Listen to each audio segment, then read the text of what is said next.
Taste the Daily.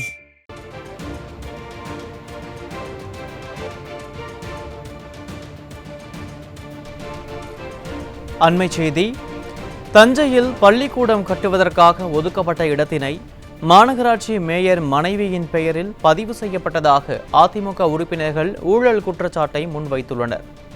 மாமன்ற கூட்டத்தில் mayor Ramanathan மீது அதிமுக மாமன்ற உறுப்பினர்கள் குற்றம் சாட்டியதால் பரபரப்பு ஏற்பட்டது. இது குறித்த கூடுதல் தகவல்களை செய்தியாளர் பிரபு வழங்க கேட்கலாம். பிரபு, வணக்கம். என்ன நடந்தது? முழுமையான விவரங்கள் என்ன? வணக்கம் அருண். அதாவது இன்று தஞ்சாவூர் மாநகராட்சியின் மாமன்ற கூட்டம் மாநகராட்சி மேயர் ராமநாதன் தலைமையில் நடைபெற்றது. இந்த கூட்டத்தில் திமுக, அதிமுக, அமமுக, பாஜக உள்ளிட்ட மாமன்ற உறுப்பினர்கள் கலந்து கொண்டனர். கூட்டத்தில் பேசிய அதிமுக மாமன்ற உறுப்பினர் மணிகண்டன், தஞ்சை மாநகராட்சிக்கு உட்பட்ட அருளானந்தம்மா நகரில் மாநகராட்சிக்கு சொந்தமான பொது இடத்தை பள்ளிக்கூடம் கட்டுவதற்காக ஒதுக்கப்பட்ட 55,000 சதுரடி இடத்தினை தனியார் ஒருவருக்கு விற்பனை செய்யப்பட்டுள்ளது. அந்த இடத்தில் மாநகராட்சி மேயர் தன் ராமநாதன் மனைவியின் பெயரில் 2100 சதுர அடி பதிவாகி உள்ளது. அந்த மனை விற்பனை செய்யப்பட்டு தொடர்பாக முறைகேடு நடந்துள்ளதாகவும் நீதிமன்றத்தில் வழக்கு உள்ளதாகவும், ஆனால் பள்ளிக்கூடம் கட்டுவதற்கு கொடுக்கப்பட்ட இடத்தினை மாநகராட்சி எப்படி அனுமதி கொடுத்தது? இந்த விவகாரத்தில் மேயர் முறைகேட்டில் ஈடுபட்டுள்ளதாக அவர் குற்றம் சாட்டினார். மேலும் பள்ளிக்கூடம் கட்டுவதற்காக மாநகராட்சியால் ஒதுக்கப்பட்ட இடத்தை எப்படி வீட்டுமனை பிரிவுக்கு மாற்றம் செய்யப்பட்டது? முறையான அனுமதி கொடுக்கப்பட்டதா? அதற்கு நீங்கள் பதில் கூற வேண்டும் என கூறி கூட்டத்தை விட்டு வெளிநடப்பு செய்து தரையில் அமர்ந்து தர்ணா போராட்டத்தில் ஈடுபட்டனர். இதனால் மாநகராட்சி மாமன்ற அலுவலகமே பரபரப்பாக காணப்பட்டது. அருண், முழுமையான விவரங்களுக்கு நன்றி பிரபு.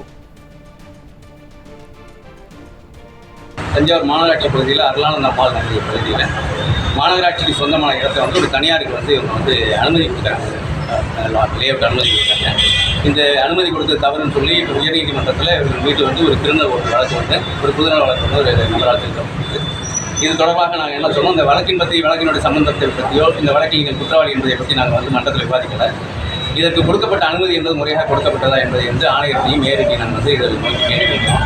ஆனால் அவர்கள் இதற்கு உரிய பதிலை சொல்லாமல் நாங்கள் இந்த இதை முறையாக கேட்டிருக்கிறோம், நீங்கள் தேவையில்லாமல் பேசாதீங்கன்னு சொல்லி எங்களை இதற்கு திசை திருப்பி விதமாக வழக்கம் போல் அவங்க மாண்புமிகு அம்மா அவர்களை பற்றி ஒரு முன்னாள் முறை தவறாக பேசி இது மாதிரி சொல்லி தொடர்ந்து பண்ணியிருக்காங்க.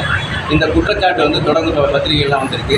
உயர்நீதிமன்றத்தில் வழக்கு நிலுவையில் இவர்கள் குற்றவாளியாக இல்லை அப்படின்னு சொன்னால் இதற்கு உரிய விளக்கத்தை மன்றத்தில் கேள்வி கேட்கக்கூடியது எங்களுடைய உரிமை. நாங்கள் கேட்கக்கூடிய கேள்விக்கு பதில் சொல்லக்கூடிய இடத்துல கடமை அவர்களுக்கு இருக்கிறது. ஆனால் அந்த கடமையை மறந்து பதில் சொல்லாமல் அவருடைய தவறை மறைப்பதற்காக ஆணையரிடையும் தொடர்ந்து நாங்கள் வலியுறுத்துவது, ஆணையரும் இதுக்கு தொடர்ந்து பதில் சொல்ல